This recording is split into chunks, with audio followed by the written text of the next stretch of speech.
பழசையெல்லாம் சுட்டு தள்ளு, புதுசா இப்போ பிறந்தோம்னு எண்ணிக்கொள்ளடாடு. பயணம் எங்கே போனால் என்ன, பாதை 100 ஆனால் என்ன, தோட்டம் வச்சவன் தண்ணீர் விடுவான் சும்மா நில்லடா.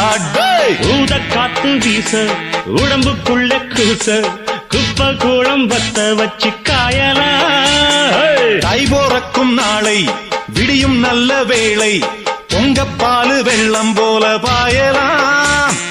அச்சு வெள்ளம் பச்சரிசி வெட்டி வச்ச செங்கரும்பு அத்தனையும் தித்திக்கிற நாள்தான். காட்டுக்குயிலு மனசுக்குள்ள பாட்டுக்கென்றும் பஞ்சம் இல்ல பாடத்தான். தவிலை தட்டு துள்ளிக்கிட்டு